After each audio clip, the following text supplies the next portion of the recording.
ئەم کاتتان باش من کامەران حاجە عومەر لەگەڵ هاوکارانم لە باسی ڕۆژ ئەم جارە لە بۆرسەی هەولێرین و باز لە کێشە و گرفتەکانی دراوی دۆلار لە نێو هەرێمی کوردستان دەکەین. دیاردەیەک دروست بووە بەشێک لە کاسبکار و تەنانەت ئەوانەی کە لە بازاڕی دۆلاریش کار دەکەن جیاوازیەک لە نێوان دۆلارەکان دەبینەوە. بەشێکیان دەڵێن ئەو دۆلارانەی کە مۆدیل کۆن و لە ڕابردوودا لە ساڵەکانی ڕابردوو بەرهەم هێنراون پارەیەکی ئەو تۆ ناکە و ناکرێ مامەڵەی لەگەڵدا بکرێ. بەشێکی دیکەش دەڵێن هیچ جیاوازیەک نییە، کێشە لە کاسبکاران نییە، بەڵکو کێشە لە بانکەکانی عێراقیە لەوەی بەشێک لە دۆلارەکان وەرناگرێت.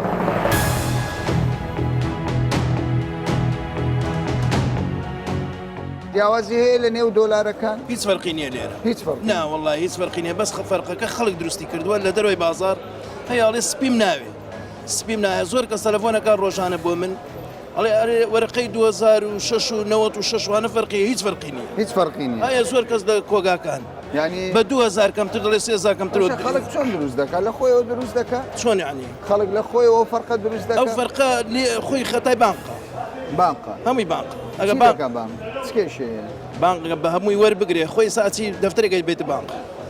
بانق نیوەی هەر تۆزێ خرنجا بێت تۆزێ نەرم بێ وەری ناکرێ. بانقی عێراقی؟ بانق نا کوردستان ئێرە. کوردستان یەکەم. یعنی کێشەکە لە بانقەکان لە بانقانە خەتای بانق زیاد خەتای بانق. باشە لەسەر ئەگەر حکم خۆی ئەوە لەسەر حکومەت شەعبێ بڕیارێ دەربکە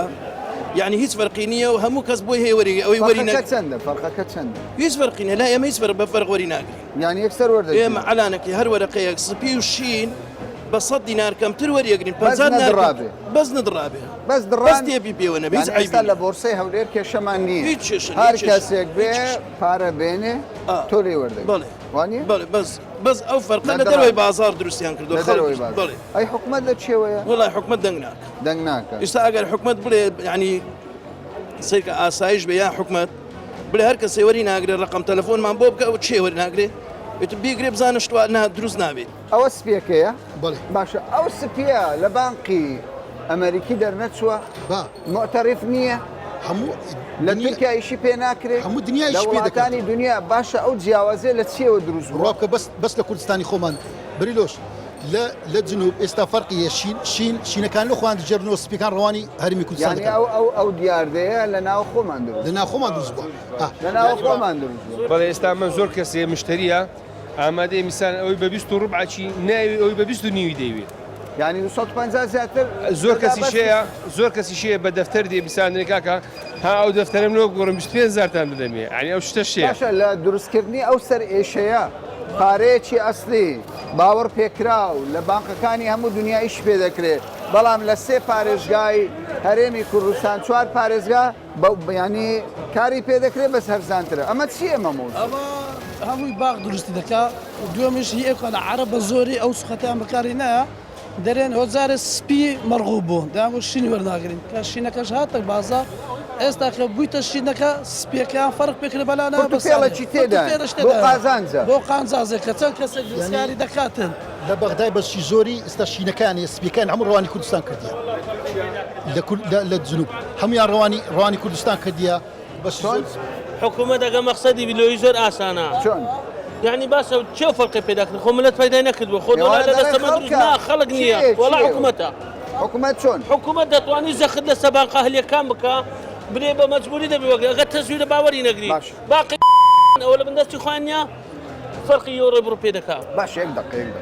ئێوە بەڕات چوونە بانقەکان بڵێ وەرناگرین؟ دیکو بە فەحلی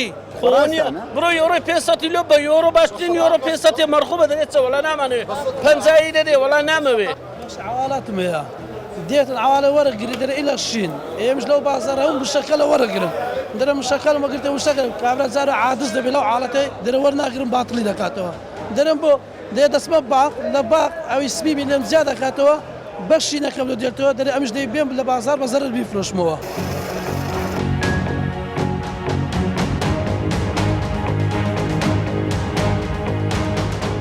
ئێوە خاوەن نووسینگەن؟ بەڵێ بەڵێ. باشە تەعاملتان لەگەڵ دۆلار چۆنە؟ ئێستا قسە هەیە نازانم لە خۆیانەوە خەڵکێک دەڵێ مۆدیلەکانی دۆلار فەرق دەکەن. لێرە هیچ فەرقی نییە بس يعني دولار لأنه تسي بس سروا طبعين ويه ئەوانە هیچ فرقیانێ بەس لە 93 بەخوارێ مەقسەد 85 عفتی ئەوانە بە 10,000 کەمتر 12,000 کەمتر وەردەگەی ئەگە وەرەقەکە عیبی نەبی ینی دۆلارێ ئەگەر 96 بوو 96 بی زۆر تەبیعیە 99 بی تەبیعیە بەس ئەو شکلە قدیمە لە خوار 93 ئەو شکلەیە ئەوە مۆدل چەندە؟ ئەوە چینە 88 بی 90 بی 93 بی ئەوانە بە 10,000 12,000 کەمتر ئاخیر ئەوەی کەوایە تەنیا ئەوانەی لە پێش 93ەوە بەرهەم هێنراوە بانکی مرکزی ئەمریکی ساب کراوە ئەوانە شتێک هەرزانتر چینە لە وڵاتان فەرقی نەبی بەس لێرە شتێک فەرقی نێ 12,000 ئێستا هەندێک جار دەگوترێت بانقەکان کێشە دروست دەکەن طبعا ئەرێ وڵا باق یعنی دەبی وەرەقەمان نارتە باغ لە 10 دەفتەری مەقسەد یەک دەفتەری لۆ ڕەوان کردینەوە یەک قیچکەونە ڕەوانی کردەوە قیچۆکە دڕایە بەعستەم نازەم کودی تیانەوە مۆزەفیانەیە تەفریز دەکەوە ئەو نەوانە کو دەبین ئەمە تەبعی وەردەگرین بەس ئەگەر درابی وەرناگرین باشە کێشەکە بانقی حکومیە عێراقیە مرکزیان ئەهلیەکانە باقی ئەهلیە حکومی ژۆڵە نازانم ئێستا با دەوڵەتی وەنیا ئەم ئێستا یۆرۆ هەر نەوعەکبی وەردەگرم 500 200 100 50 هیچ فەرقی نییە بەس خەڵکێ لەمەی کڕێ بردیتە باق گوتی لیان وەرنەگرتیمە هاتەوە لۆمان گۆڕێ ینی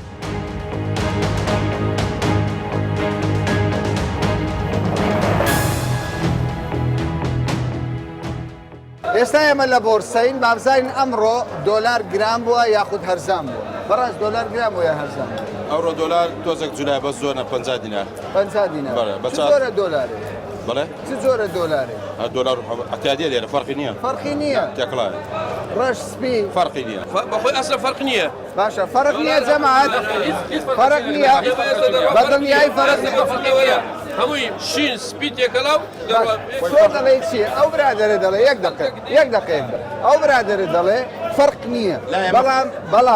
بەڵام ئێمە زانیاریمان هەیە زۆر جار بانقەکان ئەهلی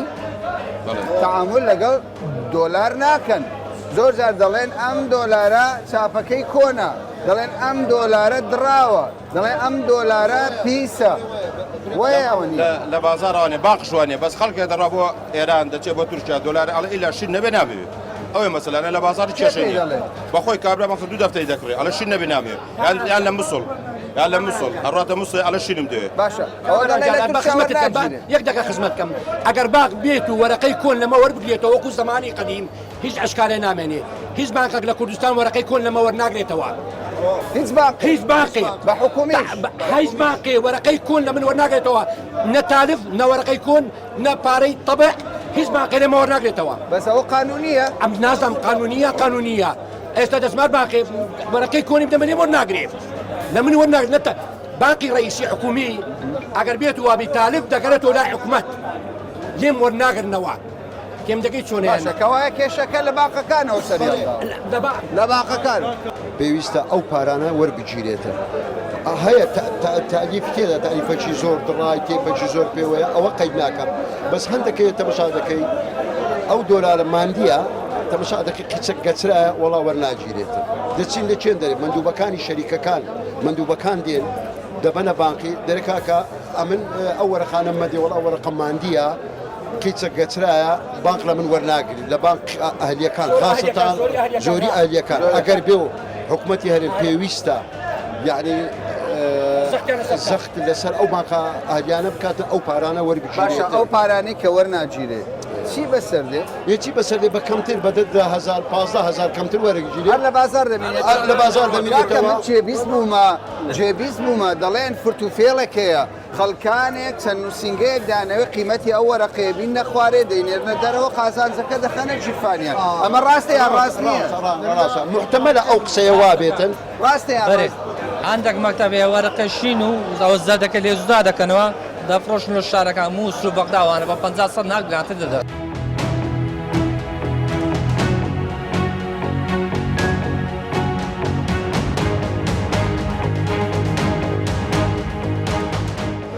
سودمەندە لەو دروستکردنی ئەو دیار سودمەندی ئەوانە چەند کەسەکەن سودمەندە من لەوەی بە کەمتر بیکردن و باعتاد السلفي كان أو أنا السن بندبن لا ترشي هذا الرواتن دي لما لا تولي بكمت ذكر لا ترشي سلفي دكاتم عندي داتا باقيش أنا تجارتك بفارق كان سابينو يكون كان تجارته تنكسك إلى بازار لو أنا بكمت ذكرن دايما لا ترشي أساس فرقينيا باشا بلام يعني دروس كبني أو دياري بس سنكسر دروس دبي يعني دبي بانقة كامل سن تازيرك يدي أو كون وشانة ذكرتن عندي بالي سلفي دك إيش شيء دايما أنقذ بيت أنا بارلو تشي شيء يعني إيش أو شيء دولار أمريكا تاتا صار نوصل كانش دروات لكن أنا بيني درواتن بيت تركيا درواتن سكت كريمتو تاي بدي باقي إنويت بداتوا هلا تركيا لا أصل ذا كيشين هل هيك شيء بلام خلك كيشكي دروس خلك شيء دروس ذاك سنة وكذا أو سبينار أو شينار دولار هتاتا هيس فرقينيا هيس تاريخك فرقينيا دولار لا تركيا درو بس الشارع ما هو باقمانيا دولار يسبي يعني تسابي كون تسابي نبلين باشترا باشا تسابي كون ريجاكي او عندك ما انسان وري نقري يستوى تسابي كونا هيك شيء او ورده جيري بس تاريخ قديم كان برك بكم فرق اقدر واحد يعني انا هشتا وسي وهشتا هشتا نوهات شيستا كان شيسي شيست وعفت امانه هي لا تركيا باقي ثاني بقى سبع حسابات ورقين يداتي والله ما عندك زار دلين دراوي تسابي سبي يعني موديل كون بهر زانتر ورده جيري هذا انا كيسيا ورقيه كيا حتى مود صار نوت شو تا مشكلة ورقية كرسم كيجيا بس رسم موديلي نوت حتى بنزاكان دول بازارها أو موديل بنزاكان حتى قات النوت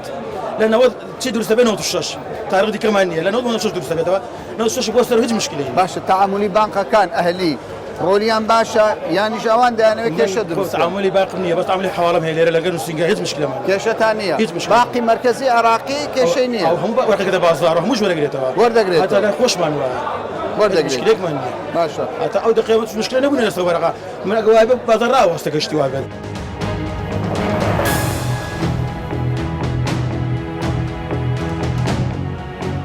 كاك حسين ايوه وكو انجمن يعني سبارت بم ديارديه كي اسايا ياخذنا اساي دبينا بالنسبه له ديارديه نا اساي بو موكو انجمني بازار دولار فروش پەیوەندی مان لەگەڵ جێتی ئەمنی ئاسایشی هەولێر بەشی ئابووری هەیە ئەو پەیوەندی ئەوە بوو کە نەمان تەماشامان کرد خەڵکەکانی ناو بازار تووشی کێشەیەکی گەلێک گەورە بوون بەینی شین و بەینی پارەی سپی دۆلار تەماشامان دەکرد فەرقەکەی معلوماتی ئاسایشی کە فەرقەکەمان وەگردیان بردە بەغدا لە بەغدا بردە ئێران لە ئێران دایانهێنارەوە بە تومەن فەرقەکەی 800 دۆلار 10,000 تەبعی عراقی بوو ئێمە تەماشامان کرد فەرقەکەی گەلێ زۆرە هەستان ئێمە بە هەماهەنگی هەموو لایەکمان ئێمە و ئەنجومەن ئێمە و قایم قامێت ئێمە و ئاسایش هەستان بە ئیشەکەی هەستان و ئیشەکەمان چارەسەر کرد و نەشمانێشت و ئێستاکان لە ڕۆژی پێنجشەمە بە بڕیاری ئاسایش بە بڕیاری ئەمنیەتی هەولێر بە بڕیاری مدیریەتی ئاسایش هەولێر ئەو بیانگەیە نەماوە ئێستاکانە شین و سپی هیچ فەرقێکی نە لە بازاڕ کەواتار کەسێک ئەگەر ئەو پارەیە وەردەگرێ تووشی لێپرسینەوە دەبێت ئەمە بە نسبەتی خۆمان من وەکو حوسێن وەکو ئەنجومەنی بازار دۆلار هەر هەمیانم ئاگادار کردوتەوە کاکە ئەو پارە شین و سپێ دەبێ بڕوە لەبەرەوەی دەوڵەتەکانی نێشتی ئێمەنە وەکو ئێران و وەکو تورکیا بەد ڕقم بێ دەڕوە ئایا ئەوە چێ دروستان کردووە هەر کەسێک ئەو پارەیە لێکتی وەرنەگرێتەوە ئێمە دوکانەکەی پێدا دەخین بۆ ماوەی حەوڕۆژ بۆ تووشی سوزایەکی گەورەشی دەکەین باشە ئەگەر کاسبکارێک لە دەرەوەی بۆرسەکەی ئێوە دوکاندارێک خاوەن شۆفێرێک چوزانم ئۆتۆمبیلێک بڵێ من وەرناگرم کاکە بەنسبەت ئەوانە ژاگەیان لە دەنگەکانیمە لە ڕووی ئێمەوە و بە دەنگەکانی و کەنالی 24 هەمویان دەیبن لە شاشەی تەلەڤیزۆن بەوان ئەو تەعامل لەگەر ئێمەکە لە جۆی دەنگەکانی ئێمەوە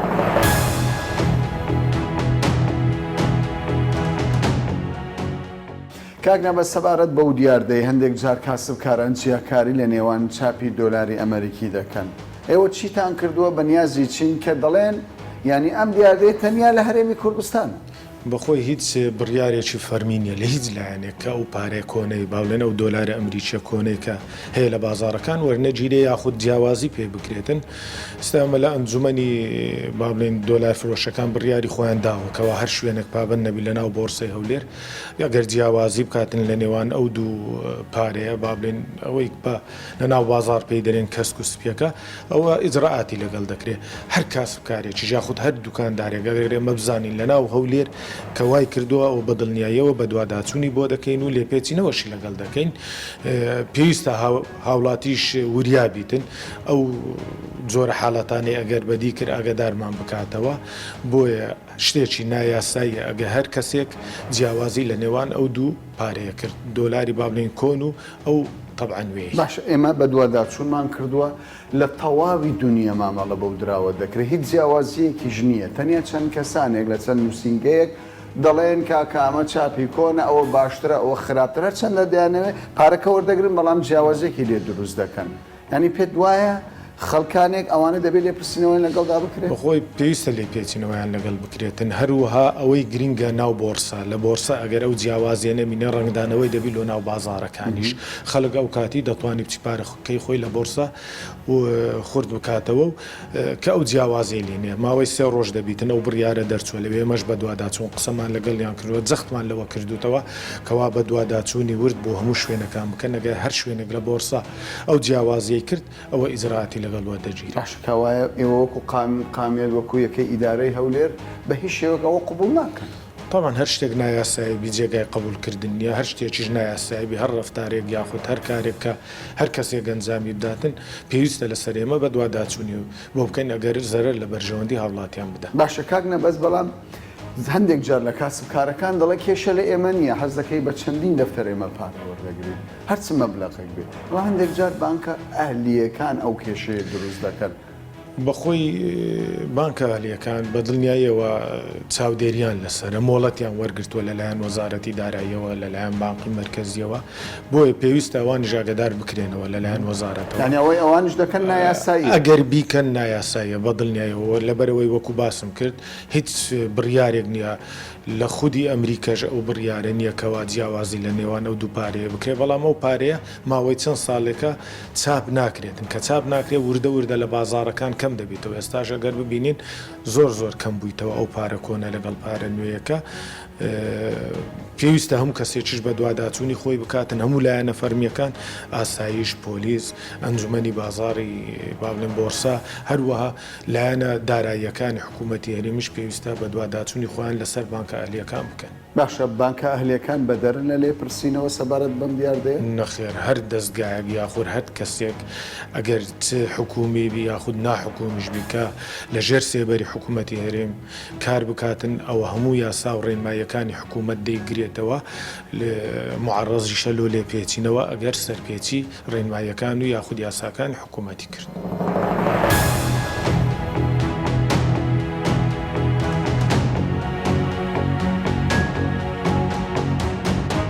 ئێوە بەڕێوەبەری بانکی مرکزی عێراقن لە هەرێمی کوردستان بەشێک لە کاسبکارانی بۆرسە لە هەولێر دەڵێن ئەو دۆلارەی کە ئێستا پێی دەگوتێت چاپی کۆن و چاپی تازە زێدەتر کێشە بانکی مرکزی عێراقی و بانکە ئەهلیەکان دروستیان کردو ئەمە تا چەند ڕاستە؟ تعامل لە بداية ما تعامل هەر بە دیناری عێراقی لەگەڵ بانکی مرکزیمان کردیە لەو دوایە ینی پێش دوسێ مانگێکە ینی حسابی دۆلاریش بۆمان کردەوە ئێستا تعامل بە دۆلاریش دەکەین دۆلار وەردەگرین و تحویلاتی دۆلاریش دەکەین لەگەڵ بانکە ئەهلیەکان. باشە سەبارەت بە وەرگرتنی دۆلار بەشێکیان دەڵێن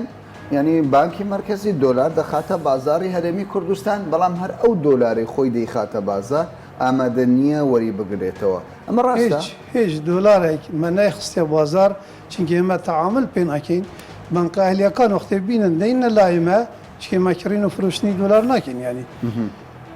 بانکە ئەهلیەکان وەختی بینە لایمە تەحویل دەکەن مثلا بە ڕێگای RTGS تەحویلی مثلا حسابی وان دەکەین کە حسابیان لەکوێیە تەحویلی ئەوی دەکەن ئەمما وەکوتر ئێمە هیچ ینی دۆلارێک هیچ شتێک ئێمە تەوزیع نەکراوە ئەن نەفرۆشراوە لە بازار حتا بڵێن ینی ئەوانە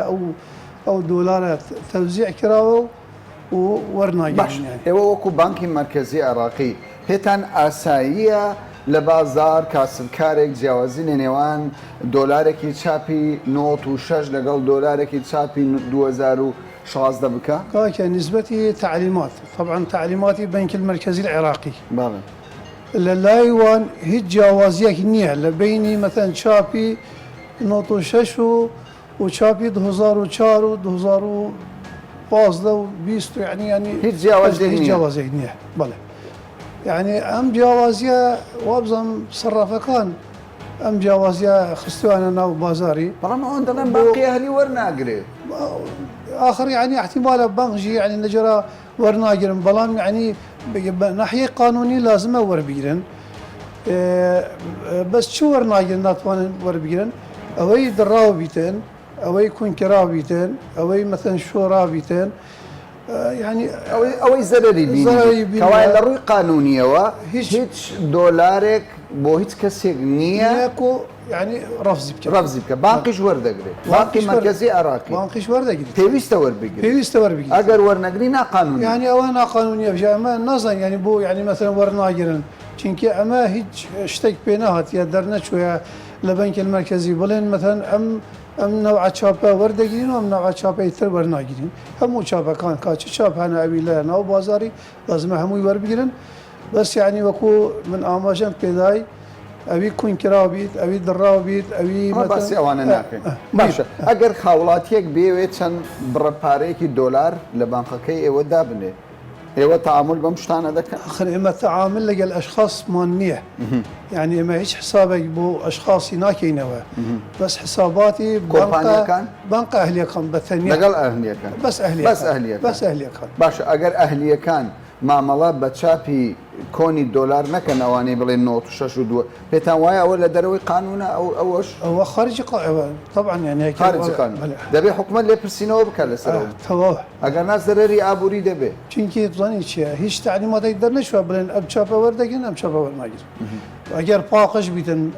وەرەقەکە پاقش بیت هیچ يعني شكلي بي يعني زرري نقيش بتصوير نبي لسراسري عراق لازم وربي لازم وربي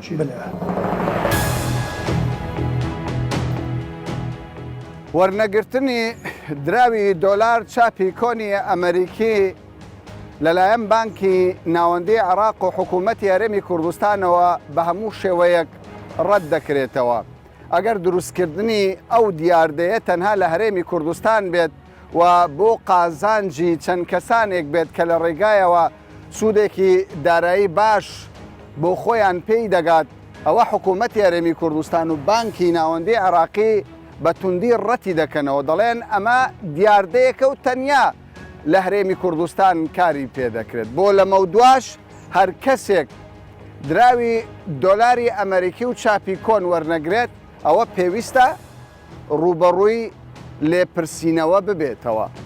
تا باسێکی دیکە و بابەتێکی دیکە بەخواتە.